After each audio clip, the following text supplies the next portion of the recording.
Let's bring in Florida Congressman Aaron Bean. He's co-chair of the DOGE caucus in the House. I want to put on the screen for our viewers some of the cuts that Elon Musk's DOGE committee have made because they are substantial. He says it should be fairly easy to get to $1 trillion in government spending cuts. Do you agree? That seems like a huge amount of money. John Scott, it's great to be with you. I think it's a good start.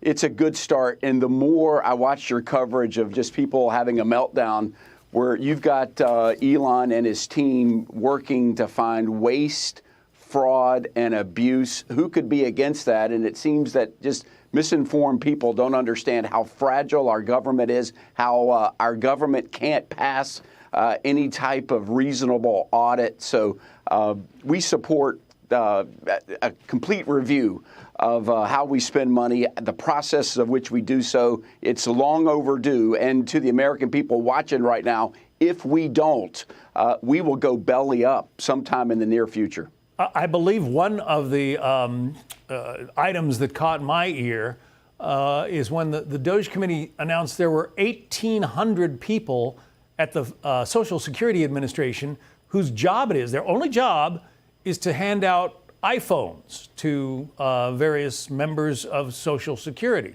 And they indicated that they could do 2 of those a day and cover, each person could hand out 2 phones a day and cover the entire workforce. It seems like an extraordinary amount of waste.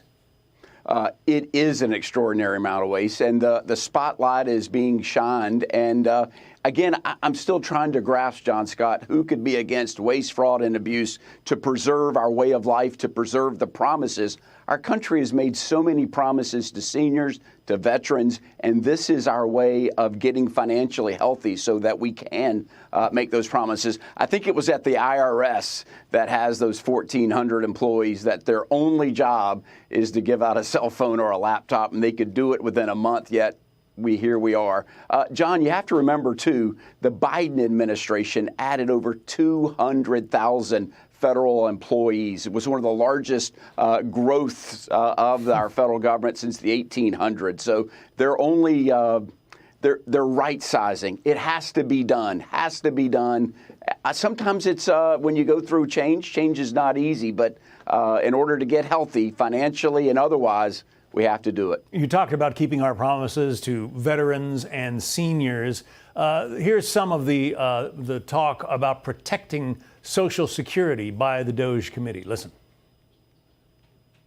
As a result of the work of DOGE, legitimate recipients of Social Security will receive more money, not less money.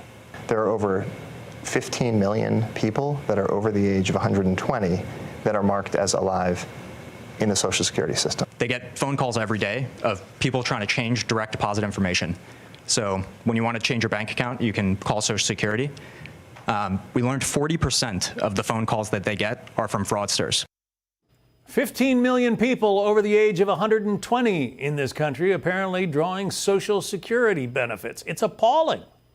It is appalling. And I wish anybody that's on the fence on DOGE, for whatever reason, has become a hot topic.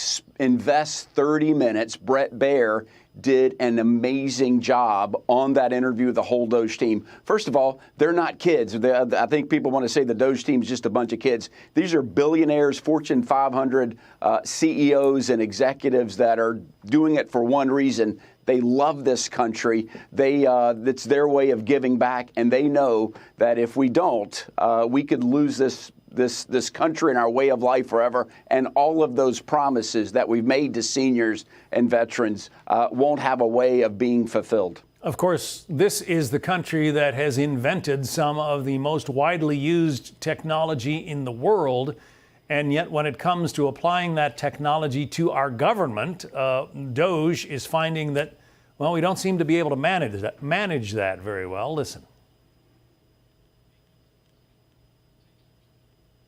By some estimates, government IT costs about $100 billion, and it's funding systems that are over 50 years old, in the case of something like Social Security or the IRS. So really critical systems are old, they cost a lot of money to maintain, and they can be, the efforts to improve them are often very delayed. So I thought I'm a software engineer that maybe can make a difference here. I mean, most Americans, if they have a laptop computer, they keep it, 3, 4, 5 years, and then they go get a new one. It sounds like the government hasn't been doing that.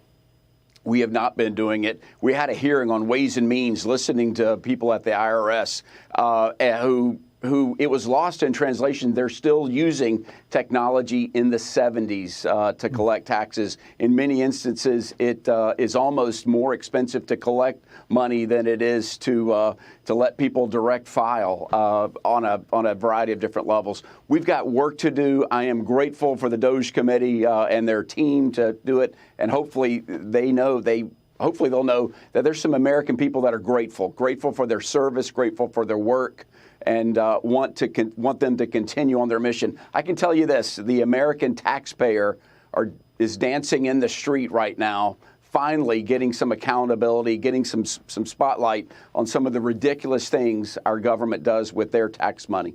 And just tell us briefly about the separation between Elon Musk's DOGE efforts and your DOGE efforts in Congress. What are the differences? So, John, I co-chair a DOGE caucus. It's made up of members of Congress on both sides of the aisle, Republicans and Democrats. We're committed to codifying in law some of the DOGE reductions of efficiency and reductions. A bill that I filed just recently is put your money where your mouth is. It says to members of Congress that we have to cut ourselves. Our operating budget should be cut by at least 5%. That's something that I think a lot of people can agree on. No one is immune, not even members of Congress.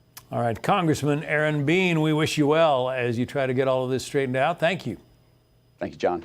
Hey, it's Will Kane. Click here to subscribe to the Fox News channel on YouTube. It's the best way to get our latest interviews and highlights. And click to subscribe to the Will Kane podcast for full episodes right now.